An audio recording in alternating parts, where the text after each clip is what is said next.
And I said, man, if we could understand that most of these great big corporations that you admire, everything you look up to, everything that's in awe for you, all these businesses start off with very humble beginnings.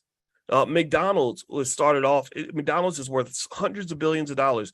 It started off by the McDonald's brothers who just knew how to make hamburgers and cheeseburgers really fast. That's what they figured out, a system to make cheeseburgers and hamburgers really quickly. And then that got scaled out by Ray Kroc and it became McDonald's. Coca-Cola was started by a guy who literally invented the Coke formula with literal cocaine to help him overcome his morphine addiction from the Civil War.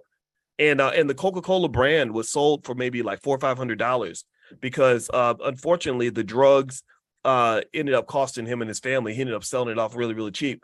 And so effectively what happens is that when you don't see the long-term vision of what you have, or you let things distract you, like drugs have distracted so many of our families, you'll sell out really cheap. You'll sell your future out really cheap. And next thing you know, whatever you were going to have is gone. Or you look at an NBA athlete who makes $100 million and they get distracted by whether it's drugs or women, or which is another type of a drug or whatever.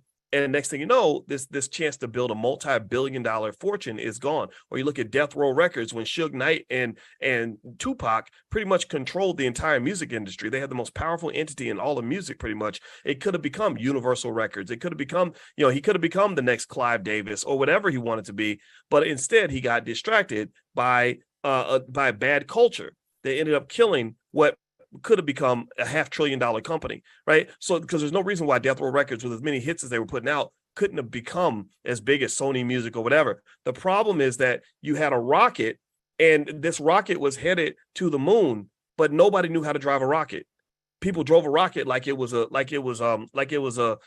Corvette or something. They drove they guided the rocket like they were guiding their bicycle, and so the rocket ended up crashing. Right. So what you need kids that understand how to drive a rocket, because what's going to happen is they're going to run into some opportunity, a Suge Knight, Death Row Records level opportunity, or an opportunity like this Boston Celtics player who has an opportunity with this $300 million contract. And they're going to need to know how to drive this rocket and be able to visualize how far this rocket could go.